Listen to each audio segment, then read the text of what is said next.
नमस्कार and I welcome you all to world affairs. मैं हूं प्रशांत धवन। नाउ आज से एक साल पहले मैंने आपको ये बता दिया था कि यूएसए ने जो स्टेटमेंट्स दी है कि रशिया का जो डायमंड ट्रेड है इसको ये हिट करेंगे।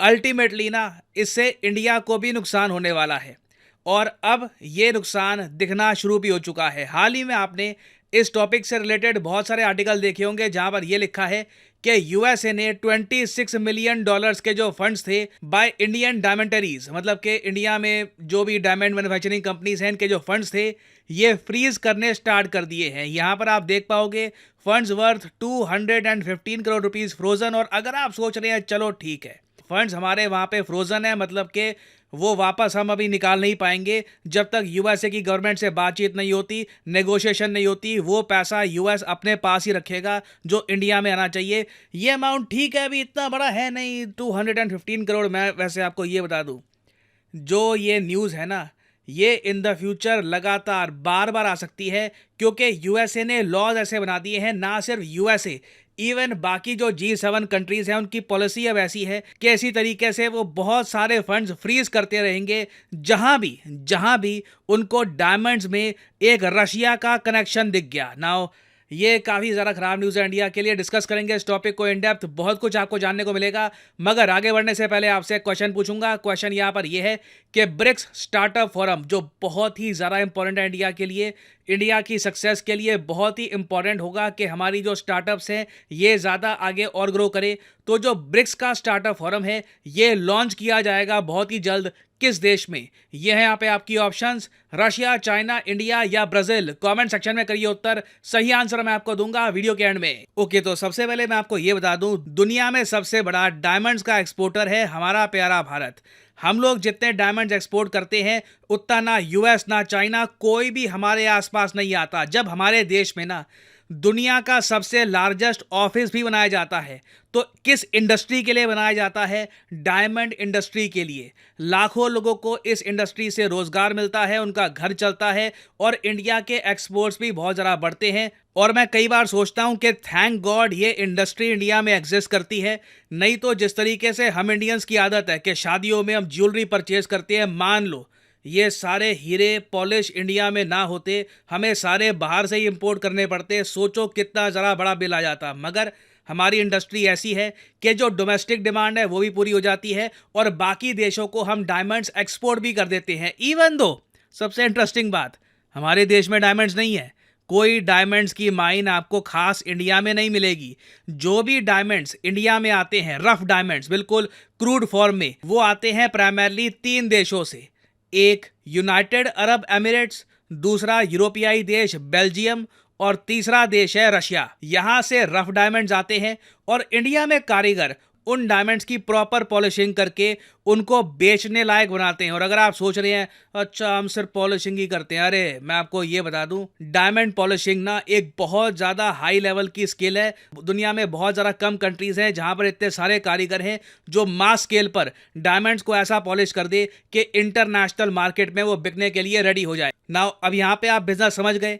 इंडिया काफ़ी बार क्या करता था कि रशिया से लेता था रफ डायमंड, उसको इंडिया में पॉलिश किया जाता था, फिर वो डायमंड्स आगे यूएस यूरोप में बेचे जाते थे। नाउ जब से रशिया ने यूक्रेन की वॉर स्टार्ट करी है ना, रशिया पे इतने सैंक्शन लगाए गए हैं कि इंडिया में 10 लाख लोगों की नौकरी रिस्क में आ चुकी है। ये आपके सामने आर्टिकल है मई 2022 का, यहाँ पर लिखा है fresh sanctions on Russian diamonds. Basically जो G7 देश हैं इन्होंने ये ठान लिया कि रशिया के ना जो डायमंड एक्सपोर्ट्स हैं, रफ डायमंड एक्सपोर्ट्स, इनको चोट मारते हैं। यहाँ पे रशिया काफ़ी कमाई कर रहा है। रशिया से हमने तेल, नेचुरल गैस ये सब परचेज करना वैसे ही बंद कर रखा है। हालांकि इसमें भी हिपोक्रेसी चल रही है।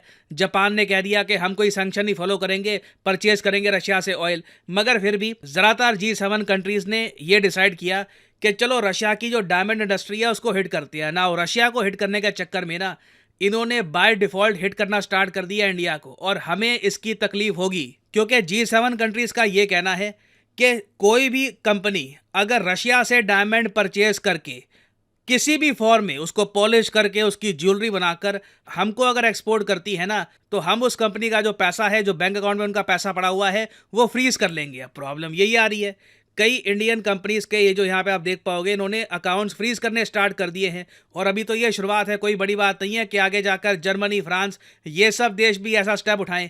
और इंडिया के लिए प्रॉब्लम यहाँ पर ये है कि रशिया को इतनी जल्दी हम रिप्लेस नहीं कर सकते रफ डायमंड के सोर्स के हिसाब से।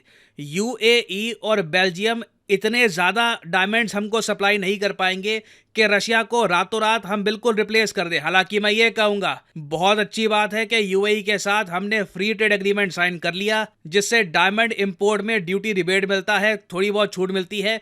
तो कुछ रिस्पाइट, कुछ मैं कहूँगा सांस मिली हुई है डायमंड इंडस्ट्री को, नहीं तो सिचुएशन बहुत ज़्यादा खराब हो जाती। और इंडियन इकोनॉमी के लिए बहुत ही इंपॉर्टेंट है कि हमारी डायमंड इंडस्ट्री प्रॉपर्ली फंक्शन करती रहे, हमारी इंडस्ट्री को इस टाइप के झटके ना लगे, क्योंकि हमारी जो टोटल जीडीपी है उसका 7% कंट्रीब्यूशन आता है जेम्स ज्वेलरी सेक्टर से, और जो हमारे टोटल मर्चेंडाइज एक्सपोर्ट्स हैं उसके 10 से लेकर 12% तो ये जेम्स और ज्वेलरी आइटम से ही आते हैं। तो नीड देखिए कहीं ना कहीं ये है कि इंडिया, और ना सिर्फ इंडिया, कुछ और देश भी G7 कंट्रीज से बातचीत करें, बैठ के उनको समझाएं कि देखिए, आप ऑलरेडी ऑयल नेचुरल गैस में रशिया को बड़ी चोट दे चुके हैं। अब डायमंड सेक्टर, जहां पे 21% दुनिया के जो मेजर डायमंड्स हैं, रफ डायमंड्स, ये रशिया से ही आते हैं।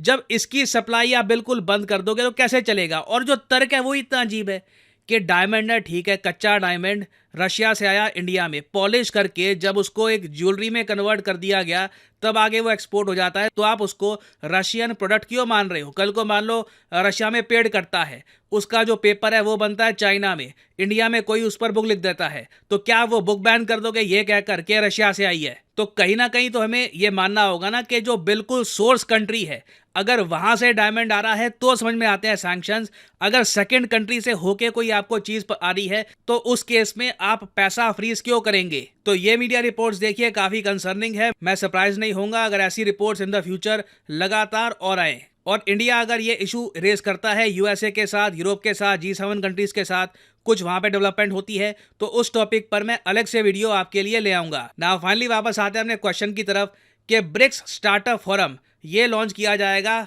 किस कंट्री में? तो सही उत्तर यहाँ पे है option C, the country of India. यहाँ पे आप देख पाओगे, India to launch BRICS startup forum to boost startup investors incubators. और फाइनली यहाँ पर मैं ये भी ऐड कर दूं कि अनअकैडमी की मेगा फ्रीडम सेल एक्टिव हो चुकी है। आपको अनअकैडमी के सारे कोर्सेज पर जो डिस्काउंट पहले काफी कम मिलता था, 5-10%, ये अब बहुत ज्यादा बढ़ा दिया गया है। यहाँ पे आप देख पाओगे, कमेंट सेक्शन में अगर आप जाओगे इस वीडियो की, तो यहाँ पे आपको दिखेंगे ये सारे लिंक्स। अगर आप मान लीजिए परचेज करना चाहते हैं यूपीएससी एग्जाम का कोर्स, तो इस लिंक पर करिए क्लिक, और यहाँ पे आप परचेज कर पाएंगे अनअकैडमी का UPSC course at a major discount. यहाँ पे आप देख पाओगे जो 36 मंथ का कोर्स है, इसमें आपको सीधा 50% का डिस्काउंट मिलता है। The price will fall a lot. सिर्फ 2021 रुपीज पर मंथ पे करके आप घर बैठ के कहीं भी अनअकैडमी के कोर्सेज से प्रिपरेशन कर सकते हैं यूपीएससी एग्जाम की। अगर आप एक कॉलेज स्टूडेंट हैं, आपके पास टाइम है 1-2 साल का आराम से प्रिपेयर करके एक अटेम्प्ट देना यूपीएससी का, तो you can by this course. So use the code PD10 code यहाँ पर लगाइए, और अपने आप यहाँ पे आपके प्राइसेस कम होने स्टार्ट हो जाएंगे। You will get massive discount. So इसी नोट के साथ ये है वीडियो कांत। Thank you for listening, and as I always say, may the gods watch over you.